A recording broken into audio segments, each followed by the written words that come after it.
Oke guys, balik lagi di channel saya. Jadi di video kita kali ini kita akan membahas mengenai tragikal kesurupan. Antara teriakan histeria sensasional untuk cari perhatian dan kemarahan yang diritualkan. Oke, kita langsung saja. Saya sering melihat orang yang kesurupan. Ada semacam kekuatan lain ketika terjadi kesurupan. Kaki dihentak-hentak, tubuh meronta, suara melengking dengan teriakan histeris, mata melotot, lalu keringat bercucuran, dan akhirnya lemah lunglai. Dan yang lebih heboh lagi, dari mulut si korban keluar dakwah spontan bahwa dia menjadi seperti ini karena dibuat oleh orang itu. Suasana semakin ramai karena para pendengar cepat tersulut dan mudah percaya terhadap apa yang keluar dari mulut korban. Lalu dimulailah tindakan selanjutnya, mendakwa bahkan mengadili orang yang namanya disebut dalam kesurupan. Tragedi muncul, kegilaan terjadi. Tindakan irasional dan bahkan banal pun merebak. Ada momen pendek pikir saat itu. Semua pendengar rame-rame terjangkit kesurupan, lalu secara membabi buta mengadili pelaku. Singkat kata, baik dalam diri korban maupun orang yang menyaksikan, terjadi perubahan perilaku yang membuat mereka tampak aneh, gila, liar, dan bahkan hilang kesadaran akan identitasnya sendiri. Saya lebih suka menamakan kesurupan sebagai sebuah gangguan jiwa ringan yang terjadi karena beban stres atau tekanan hidup yang berat. Kesurupan atau inflasio barangkali merupakan sebuah keasikan khayalan seseorang, sehingga dari mulutnya bisa lahir kalimat, "Si A yang membuat saya jadi begini." Lalu orang di sekeliling yang mendengarnya langsung memasukkan diri ke dalam khayalan yang sama, lalu melampiaskannya dengan cara yang tak beradab. Ada ledakan-ledakan emosi tidak etis dan naluri-naluri tak beradab ketika diprovokasi oleh xenoklosi, yaitu bahasa yang asing, aneh dari mulut orang yang kesurupan. Ditilik dari sisi psikologis, orang yang kesurupan sebenarnya orang yang mengalami penyimpangan psikiatrik yang dipertegas lagi oleh kekuatan pemahaman di luar indera yang ia tidak sadari. Atau menurut Scott Rogo dalam The Poltergeist Experience, orang yang kesurupan adalah orang yang mengalami gangguan kejiwaan sebagai akibat dari beban hidup, lalu kemudian diekspresikan dalam tindakan aneh. Kesurupan bisa melahirkan keyakinan yang semu.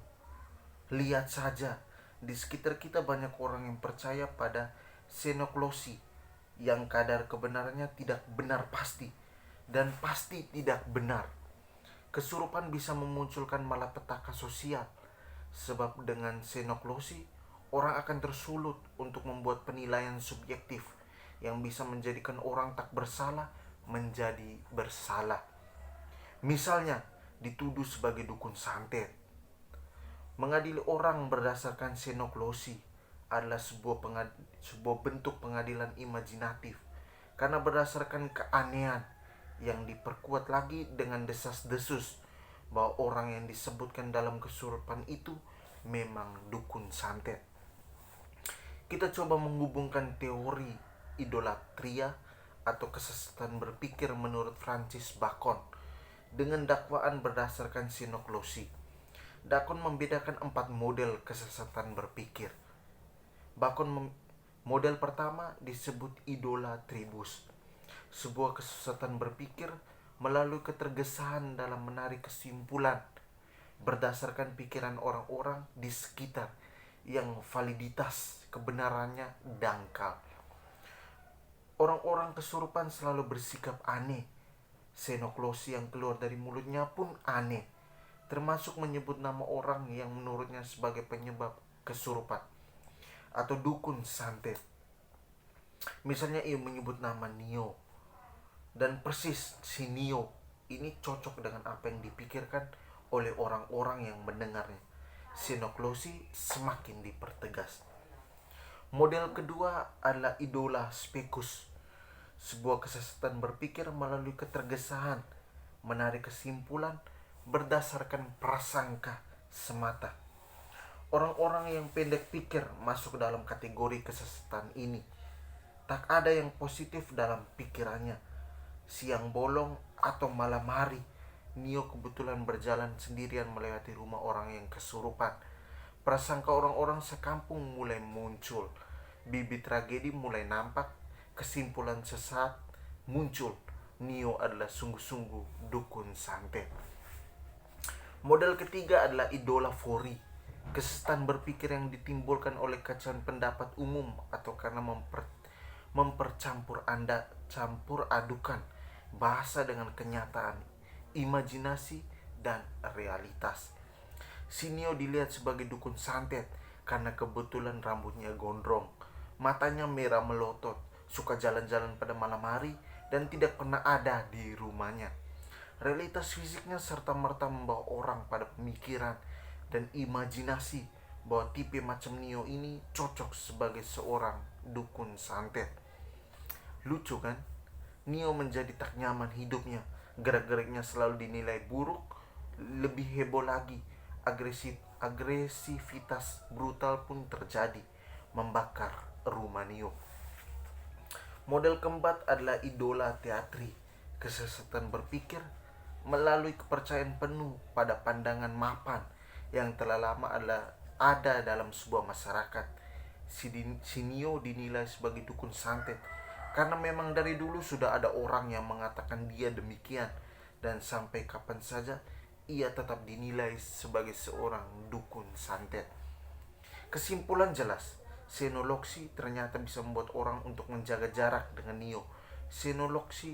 Xenoklosi bisa mengecoh orang, lalu masih percaya ke kita pada xenoklosi.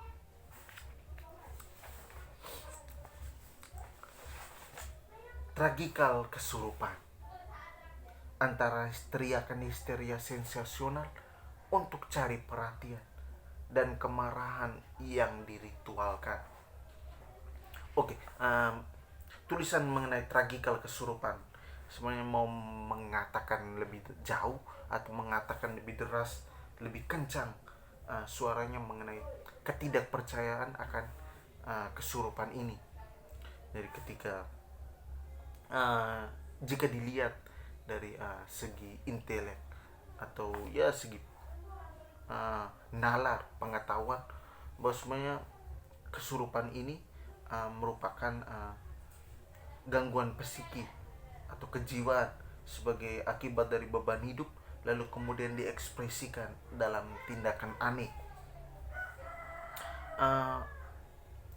Terkadang juga apa yang disampaikan ini benar, poin-poin yang disampaikan atau sejauh ini dikatakan itu benar menurut saya. Mengenai poin pertama, mengenai teori idolatria, itu karena ketergesaan dalam menarik kesimpulan berdasarkan pikiran orang-orang di sekitar yang validitas kebenarannya dangkal.